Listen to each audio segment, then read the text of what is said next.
Hello, it is Clash Guy with another video, and this will be the top the top commons and the worst commons.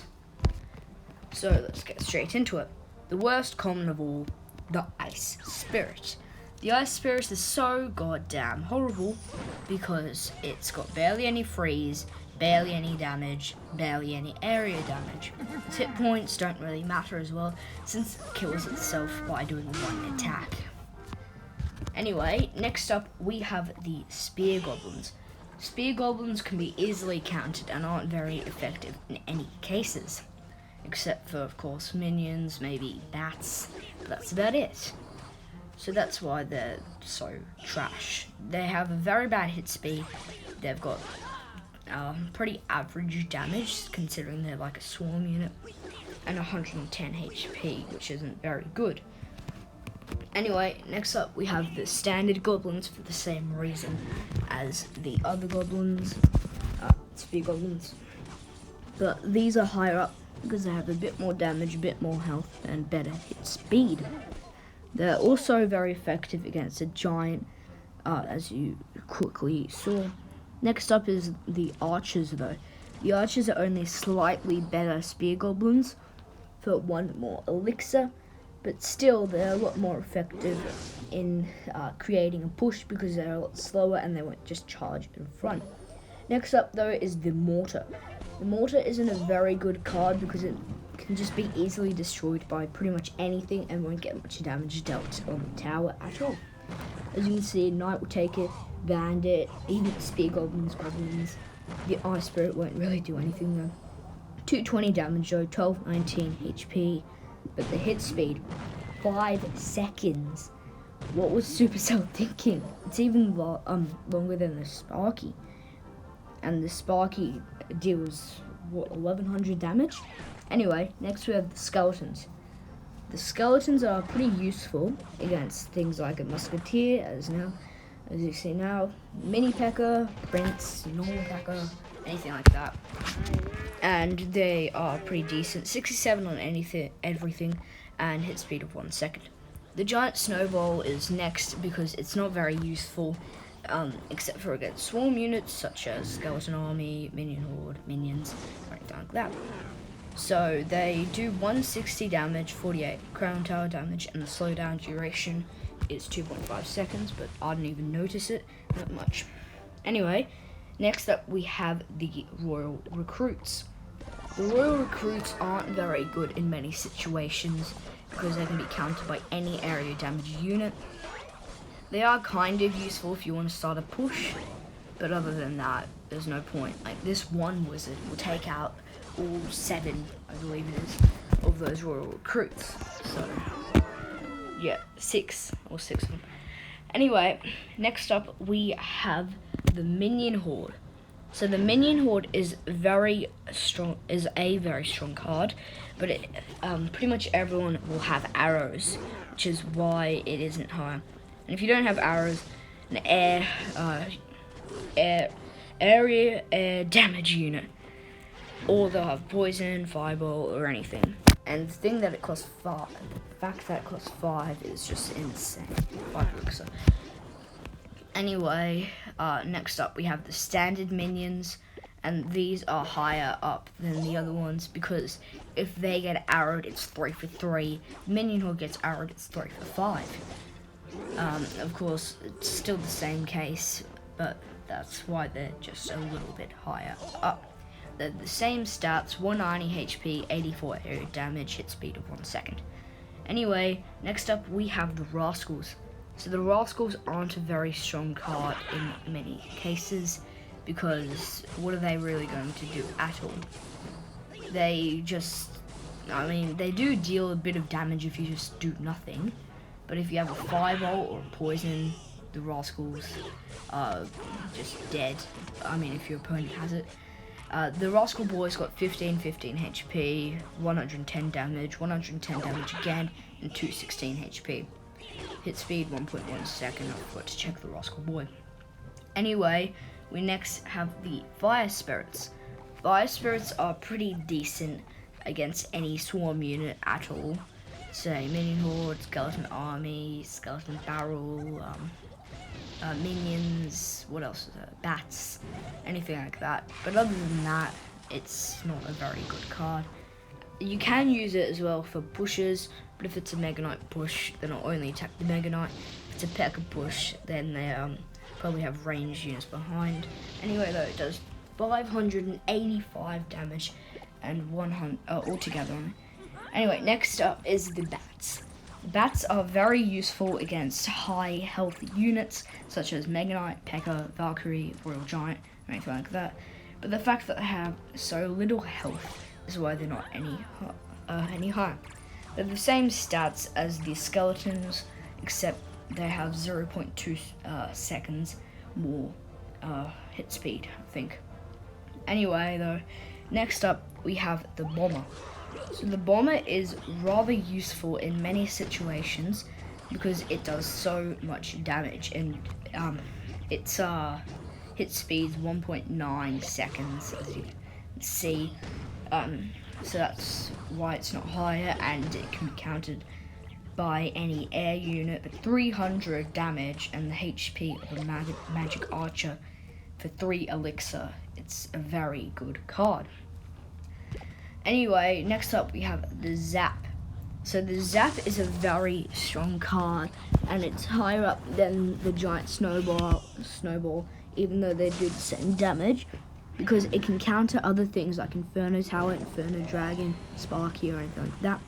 Same stats as the giant snowball, but other than that, it's pretty much useless. Its stun duration 0.5 seconds as well. Anyway, now you have the cannon. Cannon will counter any building attacking card, which is why it's so high up. You just need to pair it up with anything depending on what the opposing card is. Hog Rider, maybe skeletons, Golem, Mini P.E.K.K.A, Royal Giant, Mini P.E.K.K.A, anything like that. It's basically a building version of the Bandit as well, because it's got pretty much the same stats. Anyway, next up we have the Barbarians. Now the Barbarians are very useful in so many situations because they can take out any building attacking card, but they get countered by any area damage unit. I know they're pretty high up, but still, even though they're not that good, they're pretty high up because they can be very useful against P.E.K.K.As. They can take out a Mega Knight as well if it doesn't jump. They can take out Prince, so they're really good against massive pushes. Anyway, now we have the Skeleton Barrel. The Skeleton Barrel is ranked up so high because of how useful it is. It's very useful against the tower because it deals pretty much the same damage as a Bandit, except this Skeleton Barrel is harder to stop because it's an air unit. So it's got 110 death damage, which means you can't play Bats or Skeleton Army to stop the 7 skeletons. And then the skeleton level, same. Anyway, now we have the Royal Giant. So the Royal Giant is rather strong as it does so much damage, has so much health, and is so useful in so many situations. Like one Royal Giant alone could take out a tower. A lot of cards can do that, but still, its hit speed's 1.7 seconds, but 280 damage. Like, that's a lot. It only targets buildings as well, which makes it a very good win condition. Anyway, now we have the Royal Delivery. So the Royal Delivery is rather strong against massive pushes because it does massive area damage. Mine's only level 8 though, so mine's not as strong. It's got 3 less damage than a level 10 arrow, and then it spawns a Royal Recruit, Anyway, now we have the Firecracker. So the Firecracker is a rather strong card since it pushes itself back. And when it pushes itself back, it makes it hard for melee units to attack it, which is why it is ranked so high up on this list. It can't be countered by the log, which is another bonus, 252 HP and 53 times 5 ranged damage, 3 second hit speed, so the same as a princess. but it's definitely more useful than one. Anyway, now we have the Knight ranking on number 6. So the Knight is so useful in so many situations because of how much health it has and how much damage it has. It does, I mean. And its hit speed 1.2 seconds, which is also very useful. There aren't many cards that can counter it apart from like Mini P.E.K.K.A, Stand P.E.K.K.A, Mega Knight, Bats, anything like that. Or Swarm Unit. But it's got 1452 HP, 167 damage, and 1.2 second hit speed. Anyway, in the top 5, at number 5, the Tesla.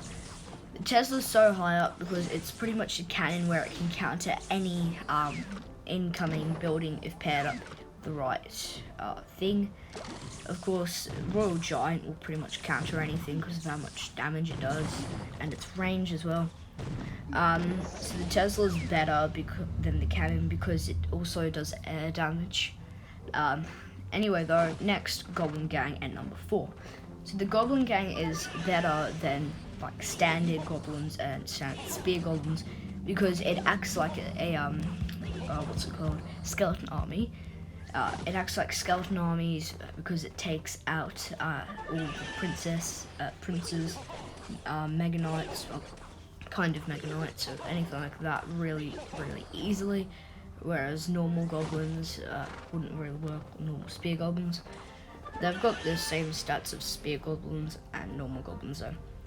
Anyway, now we have the arrows. So the arrows are very useful because, well, the higher up than Giant Snowball and Zap, because they will kill any of the swarm units instead of just leaving it on a bit of health. For instance, on the Princess, it kills it. Whereas a Zap would only leave it on a tiny bit of health and not snipe off your tower. Same thing with the Giant Snowball. And plus, it's very quick to use, where the Giant Snowball isn't, but the Zap is. So that's why this is ranked at number 3. Now, at number 2, we have the Elite Barbarians, which are just down at the bottom. The Elite Barbarians are so useful and so dangerous because who doesn't wet their pants when they see Elite Barbarians on the bridge? They are very strong, 300 damage, and they're very hard to counter unless you have some sort of swarm unit, but even then your opponent could have arrows. So they have 970 HP, 300 damage. Their hit speed's 1.7 seconds, but still like 600 damage per attack from 2 Elite Barbarians. That's pretty strong. And finally, at number 1, the Skeleton Dragons. Skeleton Dragons are ranked number 1 because they are so useful in so many situations. They've got half the health of baby dragons, but they deal twice as much damage. So combined, I mean. And they can counter pushes, they can counter